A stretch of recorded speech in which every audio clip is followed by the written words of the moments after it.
Well, hello and welcome to Supporting Primary Learning during the COVID-19 outbreak. And thank you for joining us. I'm Dr. Sandy Leaton-Gray, Associate Professor of Education at the IOE, and I'll be your chair for this online event. Now, COVID-19 and the associated public health measures have severely disrupted all schooling, but they pose specific challenges for primary schooling, given the very young age of the pupils it serves.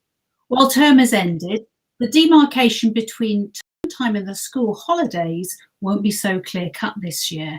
Meanwhile, the current disruption seems set to continue into the new school year in September.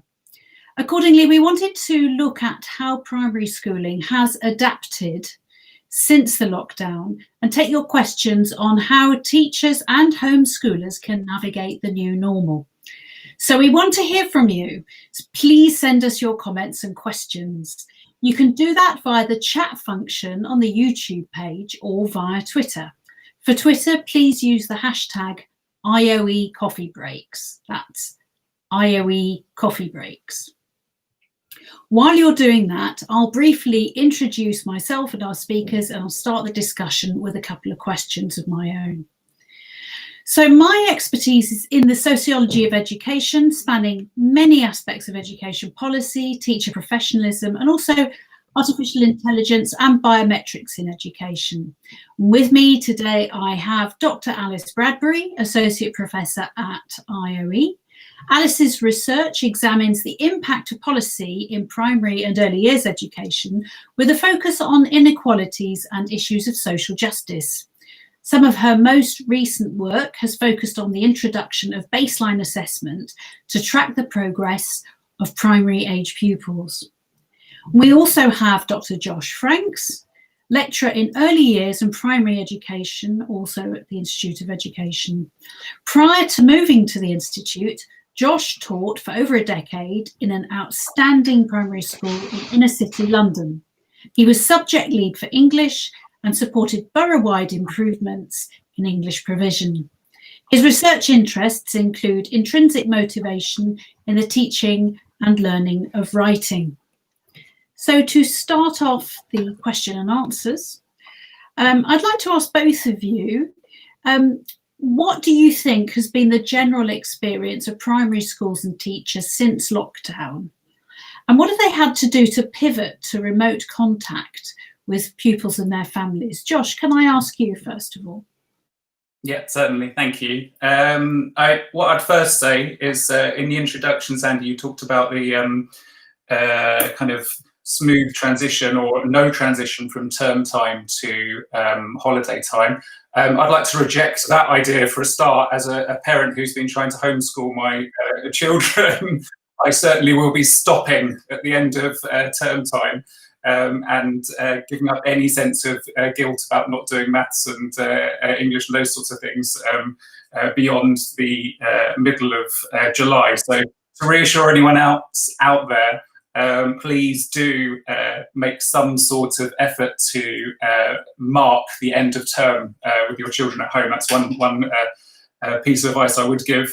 In terms of how schools have adapted, I guess one thing to kind of state is that it is tricky to evaluate with a sample size. I guess I'm looking at maybe up to 50 partner schools that we have on PGCE and schools that I know personally. So I'm kind of talking, I guess, about trends that I'm seeing in that kind of number of schools and things that seem to be working well, things that seem to be effective. So what's very clear, I think it doesn't maybe need to be said, but an awful lot of work has gone in from teachers and schools with no particular framework in place to support children remotely, whilst maintaining schooling as well for vulnerable and key worker children. So I think that that's in itself a really heavy amount of work that's had to be done. It's remarkably difficult. I think remote contact,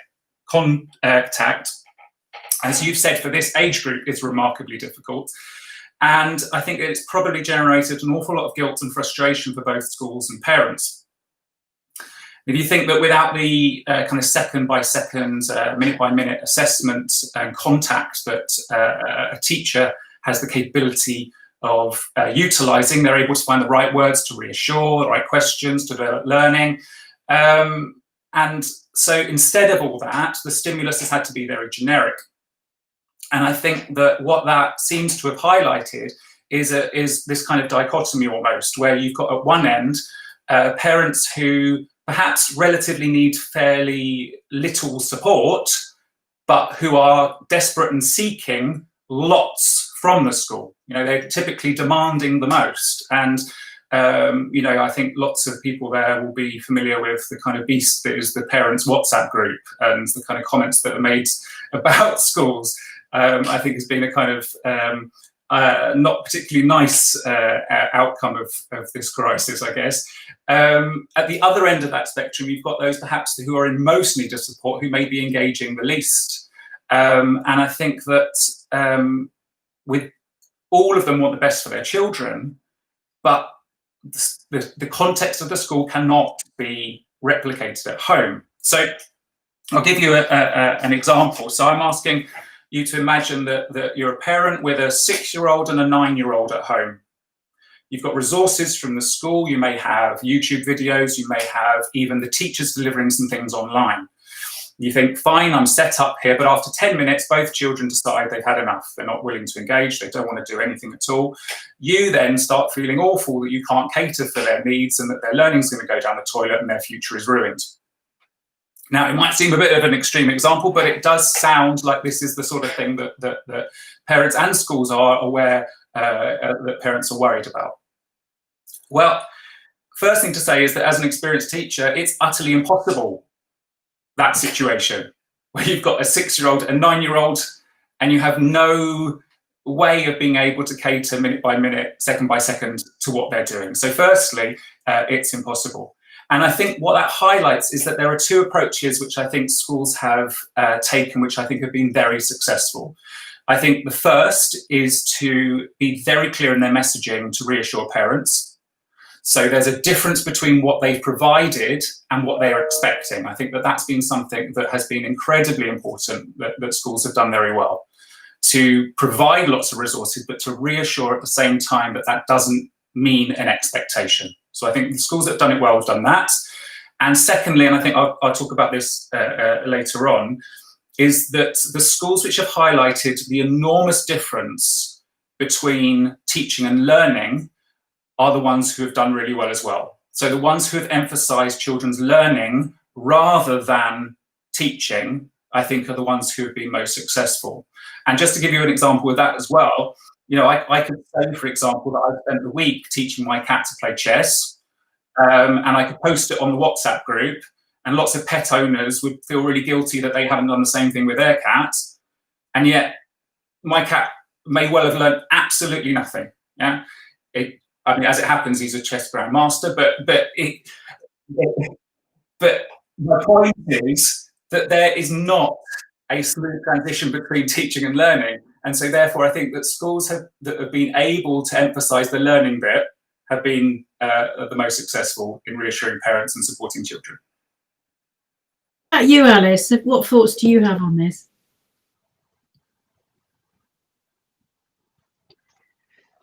I think it's just important to remember that although there's been a lot of talk in the media about schools shutting, of course, they haven't shut at all. They've been open the whole time to key workers.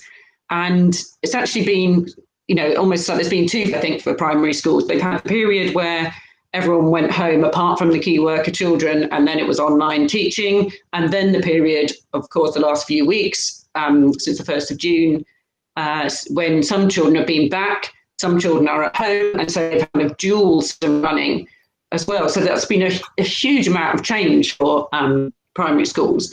And one of the things we found in some of the research we've been doing is that schools have also taken on a huge burden of the sort of duty of care tasks, the welfare concerns. So they've been involved in distributing free school meal vouchers, distributing actual meals, organising food, but also being in touch very regularly with parents, you know, by phone or by email, and even doing visits. So there's been a huge amount of extra work as well going on, which I think is one of the most significant things that has, you know, been different for primary schools. Of of course, that burden doesn't fall equally. So it's not like all schools have had the same experience. And one of the things that we're finding out more and more about as we research people's schools' experiences is that the experience around an pandemic has been felt very differently in different communities. So I think that's one important thing that primary schools have had to adapt to. They've had to change, but they've had to also change depending on their own circumstances. Yeah, it's a very complicated situation, isn't it? We're getting a few questions in from members of the public. One has said, Josh was clear that children should still have their summer holiday, but what about the increased learning loss given all the disruption that's preceded the end of term? Well, very interesting question, because I think that it's interesting you say learning loss, and I think that hints at the distinction I was making before between the difference between teaching and learning.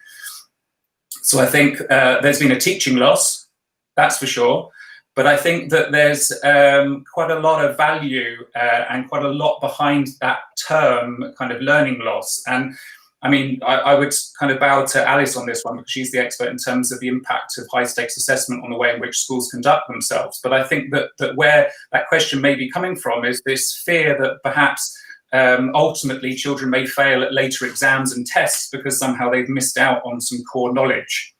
And I think it's really, really important. I think that in terms of when children go back to school and during the summer, what we look to do is to support their learning from where they're at and develop their sense of interest and go with what they're interested in, how they're feeling and their well-being, rather than making some attempt to kind of drag them up to where arbitrarily frameworks seem to suggest that they should be. I think you're on a hiding to nothing and on a kind of losing battle if you are, as a school, as a parent, trying to think about where a child should be. You know, that doesn't really exist. And then, so if you're then feeling the pressure to kind of go, right, let's get them up to this with a kind of deficit model, drag them up there, particularly if you're then talking about the idea that you don't have a break. I mean, that isn't going to work. And that is, I guess, perhaps what gives rise to some of those feelings that parents have articulated in various different ways about feeling guilty or worried, or all those sorts of feelings, which I mean, I've shared plenty of times. You know, none of us are immune to it. But yeah, it certainly will not work if you have a kind of this idea of what it should look like for your child at that age in September 2020. There is no such thing.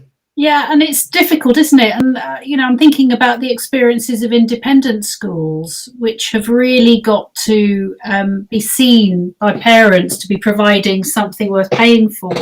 And so they've had, you know, quite long stretches of time at the computer as classes, and they've been doing a lot of synchronous, so real-time teaching.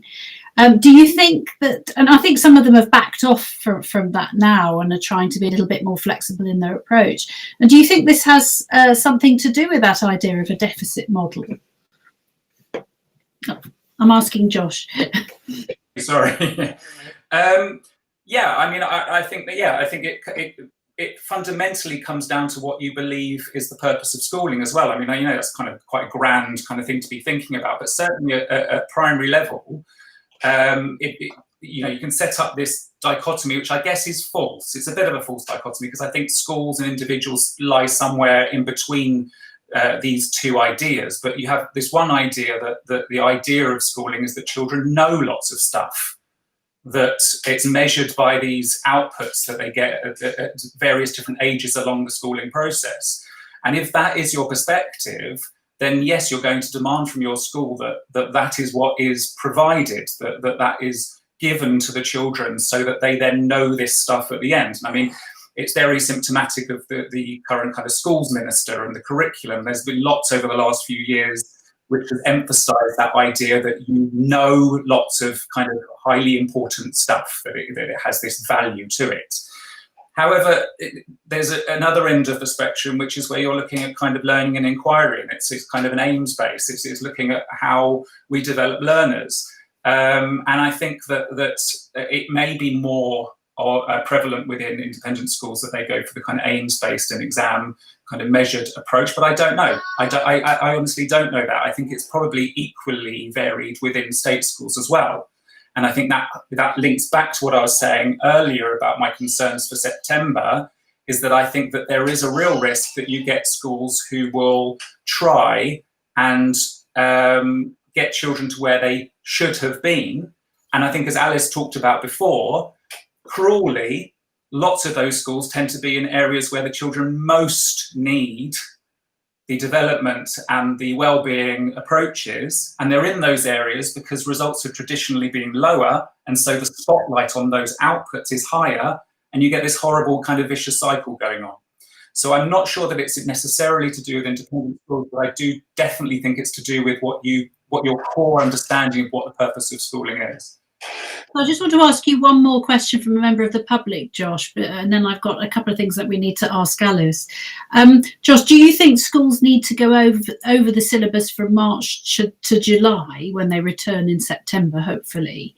And do you think teachers feel sufficiently empowered to flex the curriculum to accommodate the recent disruption? Yeah, I'm slightly put off by my son has just flushed the loo and has been calling for me to go and help him. So I think he's okay. I think he's all right. Would you like to go? No, I think it's all right. Video. I think we're all right, because the flush, I think, is an indication that everything is well. I mean, that just sums up lockdown, really, doesn't it?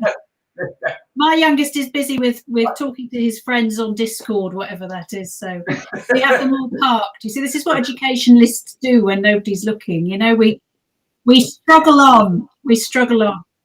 Was babysitting one of my colleagues' children the other day, so that was I thought that was a cracking use of technology.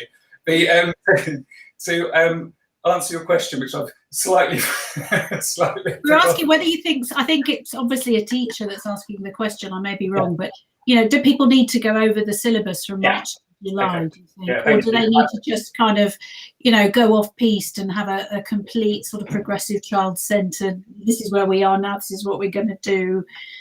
I guess what I would say is I'd hope that the school would support that particular teacher to feel that there's no pressure that syllabus needs to be ticked off in advance of everything else for the following year.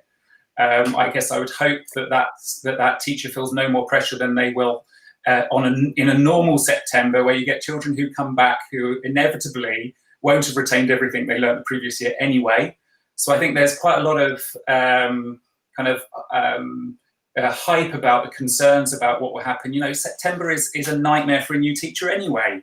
For the first few weeks, you're over pitching, under pitching, your lessons run too long or vastly too short. The children are kind of, you know, just wild because you don't know those children yet. So I think the idea of kind of the detail of the kind of objectives which are laid down in the curriculum being what guides you, it's just a nonsense, really. I think what's much more important is that year starts, as every year starts, with teachers being given the space and time to get to know the children in their class. And that takes a lot of time. I think, you know, it takes at least half a term, if not longer, to really feel that you know your class. And that will be the same as it's been every year. Because we're still talking, you know, I think we're still talking about a relatively short amount of time, provided those children are back in a classroom in September.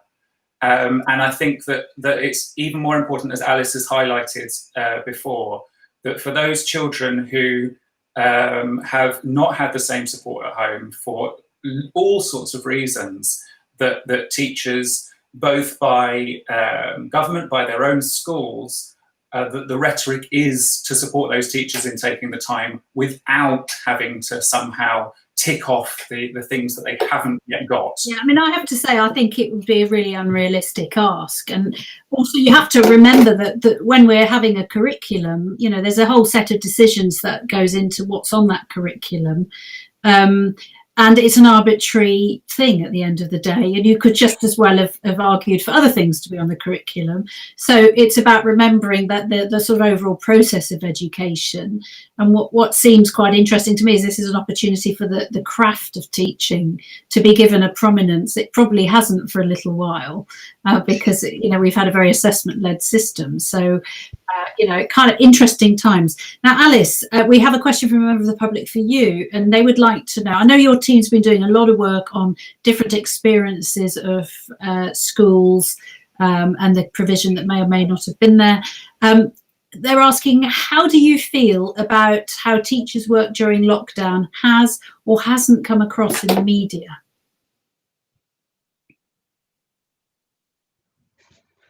Oh, that's an interesting question. I think there's been a fraction in some of the debates about reopening and some of the criticism of the unions, particularly in the tabloid press, which has been unfortunate, I think, because I think in some ways that's obscured, as I said, the huge amount of work that's been happening. Especially head teachers have had to deal with huge amounts of guidance very quickly, very last-minute decisions.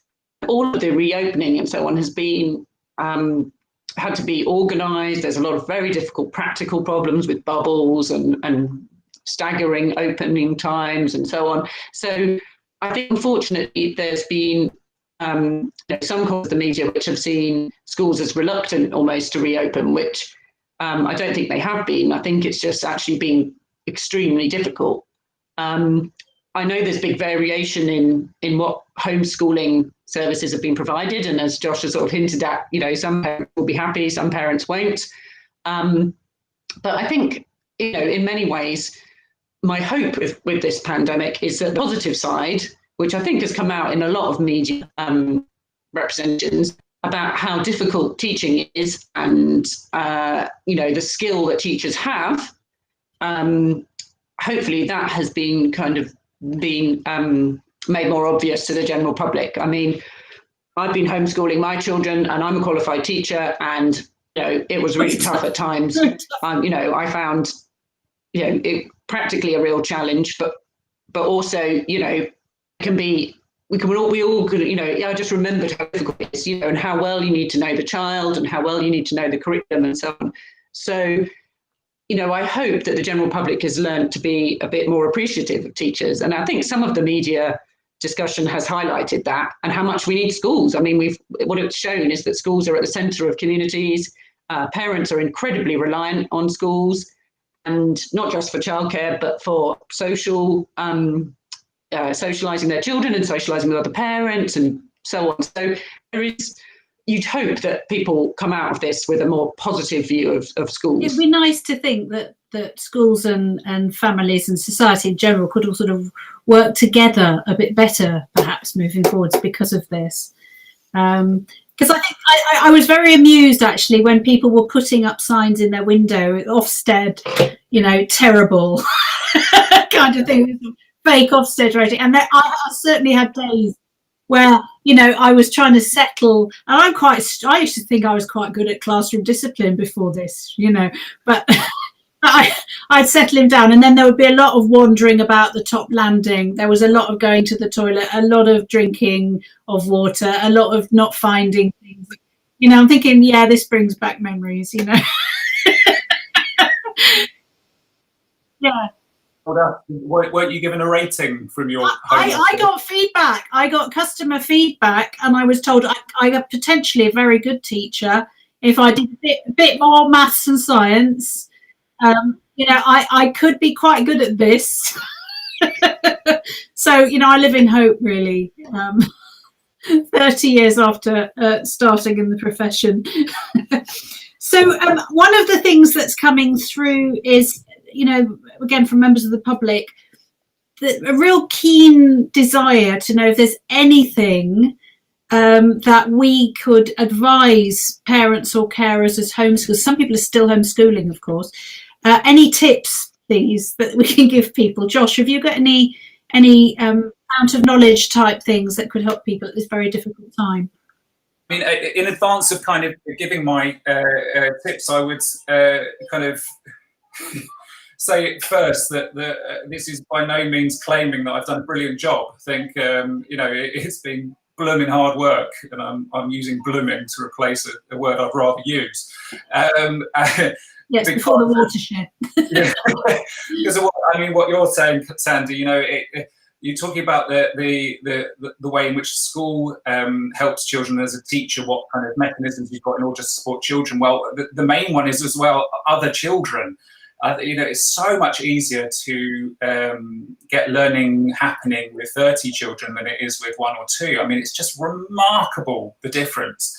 And I suppose one of the things I would say, and I wouldn't describe it as a tip necessarily, but I would say that it's something which I think will lower your blood pressure a bit and perhaps take some of the guilt away, is something as simple as asking the children to think of a topic that they'd like to do, which would last more than a day, something that might last a week.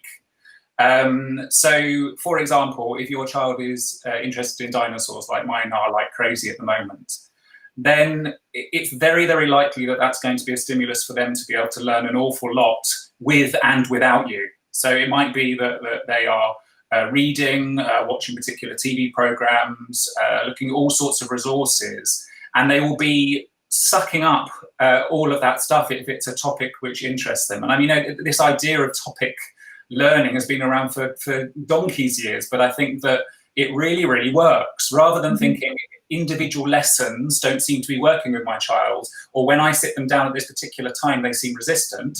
Instead of thinking in those terms, you're thinking, well, what would they like to do over the next couple of weeks? It's not working today. Okay, well, we'll pick it up tomorrow. In tandem with that, I think agreeing at the beginning, not just what the topic is going to be about, but also what the output's going to look like, can be a really, really useful stimulus. So it's one thing to learn about dinosaurs, as the example I've just given, but that's very difficult if the child doesn't know for what purpose they're doing it. So you can discuss with them who they might want to teach about dinosaurs, what the format of what they've learned might be. So for one of my children, they've done a quiz for their grandparents, where they made the question so difficult that they were laughing about the fact that their grandparents didn't know the answers. And then the other one was more interested in producing some kind of fact file that he could then send to his friend and his friend's parents. So those two in tandem, I think, can work really, really well. It gives a longer term process, and it just means that the child is in control. And ultimately, without the teacher doing that assessment, the child is in the best position to do it. But they can then take it where they want to. With maths, which is perhaps sometimes is slightly trickier, then I think really you have to advocate doing things like playing games, card games, pontoon, playing darts, anything which children are having to use their knowledge of numbers as part of the process rather than for the sake of just adding and subtracting. And Alice, have you got any tips?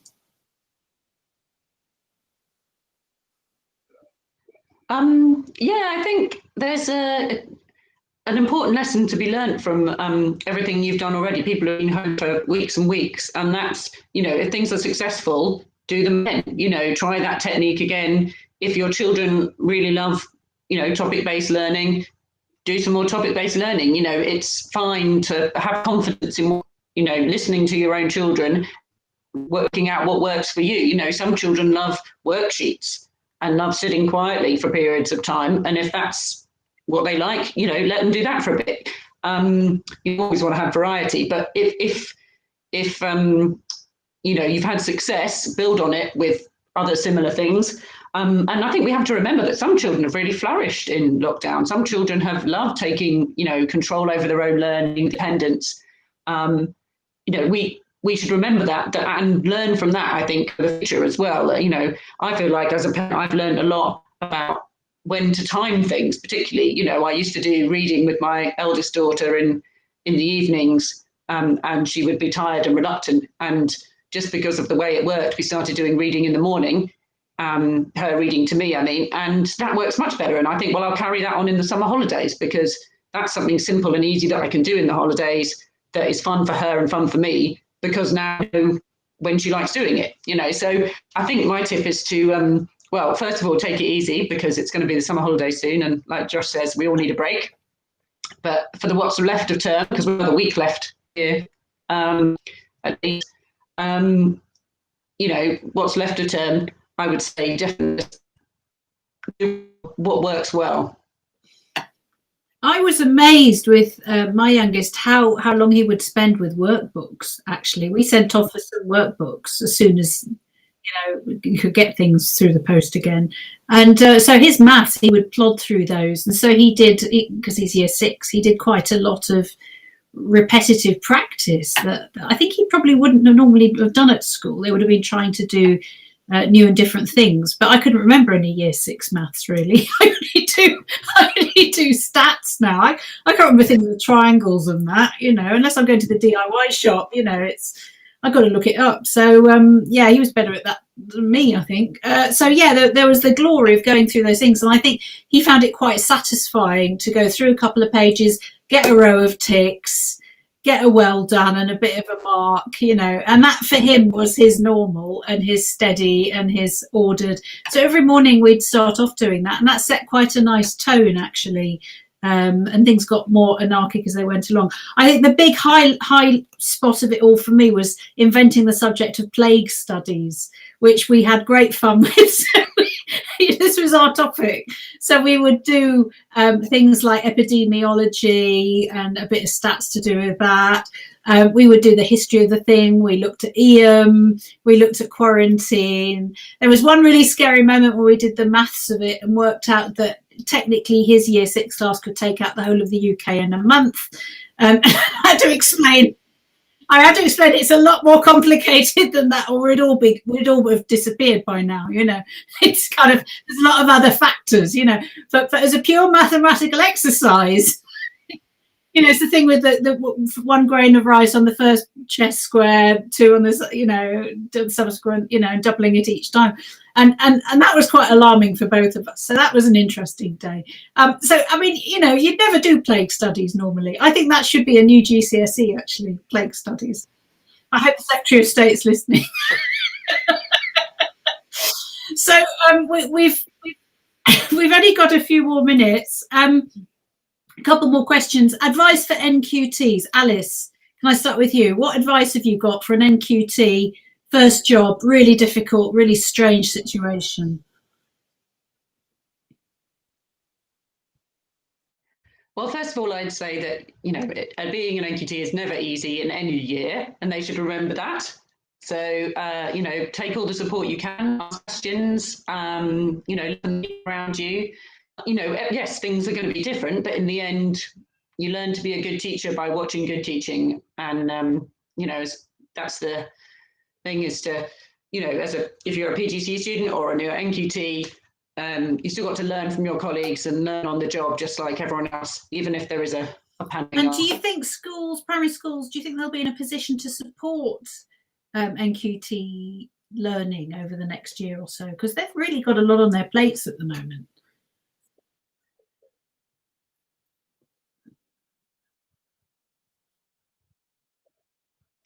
I think so. As I said, I think, all the support networks and stuff will still all be there in primary schools. There'll be a lot of experienced teachers still, and I don't see really any reason why people can't kind of make the normal step from, PGCE to NQT or so on. Because in the end, a lot of the normal day-to-day functioning of schooling, the teaching is really carrying on as normal, just with slight differences. And what do you think, Josh? Have you got any advice for NQTs? Having just finished a PGCE year with a number of students who have been through just the most ridiculously strange year as a trainee teacher, and who will be going into those NQT classrooms in September, I think, just to repeat what I was saying before, which is that actually every teacher in September doesn't know their class. They don't know the class of children they're going to teach, and they will teach. It will take them a good few weeks to get to know those children in the class, and that is not because they're an NQT. It's because those children need getting to know. You can't do it straight away. So actually, I would encourage them not to feel that there's much difference between their situation and every other teacher in every other year. In terms of their own feelings of confidence, they've lost something like 10 weeks on a PGCE of teaching practice. And so I suppose what I'd be saying is just think, well, you know, by Christmas, you'll never really notice that you missed that time at all. It's just a question of getting to know those children, concentrating on the fundamentals of assessing them minute by minute, second by second, and just really prioritizing getting to know them. And you will find that just over that time, you'll become more and more comfortable. Nothing about having missed a few weeks of teaching practice will make any long-term impact. Yes, and while it will have felt a bit stressful, it does give you a breather in the middle of the PGCE course. I just remember being so tired, and in fact putting off having an appendix operation because I was so anxious about fulfilling. This was in the middle of my teaching practice at Pimlico, and just making sure I get my days in, you know. And I'm thinking, I don't know what will happen if I go and have surgery and I'm off for 6 weeks. So I mean, you know, the intensity of a PGCE is a complete nightmare, isn't it? Really, it's true in the sense that that's what we've said to them as well, is that you know, given that PGCE is crazy short for what you're expecting these trainees to do, what they've done instead is to concentrate on other aspects of teaching which are very, very important. So they've been looking at developing their capability to plan, which alongside, you know, a comparable NQT in any other year, that might be what they're worried about. So there are things that those NQTs going in September will have done more of than a typical NQT, even though they haven't, you know, just done the requisite amount of time. I think it's much more about that NQT feeling confident than any kind of objective reality. I think it's much more about them kind of thinking, well, actually, you know, this is the job I want to do. I enjoy spending time with children. I'm going to make sure that those children know that I love doing this job, get to know them, and they'll be brilliant at it. So we had a Twitter poll, and the question was, what should primary schools prioritise as they open to more pupils? And I can proudly announce some results. 14% voted that it should be academic catch-up, 43% kids' mental well-being, 38% both of the above in equal measure, and 5% something else. I'm not sure if we know what the something else is. And so the jury's kind of out, really. But Sarah Dove on Twitter responded to the poll question and said, we need to be humble enough to say we don't know what will help our children the most right now. We might think one aspect, but there is little evidence either way. So she's asking, what are your views? Alice, can I start with you?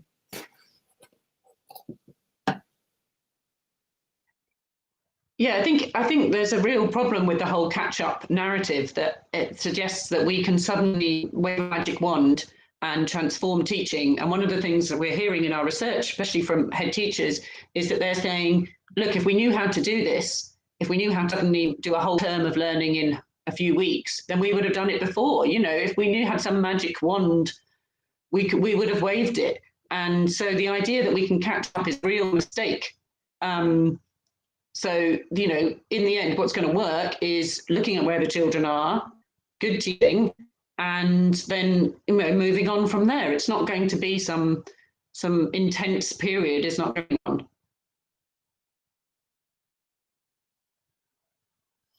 I'm losing you, Alice. So I'm going to move now to Josh to answer. Response to the question, first thing I'd say is that I've not got an awful lot more to add than what Alice has said. What I would pick up on is the point in the question that there's little evidence. Well, I think that Alice is amongst the leading people that there is evidence on this, and so what she's talking about is there's plenty of evidence to back up what Alice has said. So this is fantastic. We've had a really good session today, I think. We've had a lot of advice for parents and teachers on the stages that we're going to go through as we adjust and readjust to the new normal. We've had some fantastic advice from both of you as experts. So a very big thank you for joining us today and doing a fantastic coffee break. And just to remind everybody, you can still ask questions on Twitter and we'll try and get back to you. Stay safe, everybody. And we look forward to seeing you again soon. Bye-bye.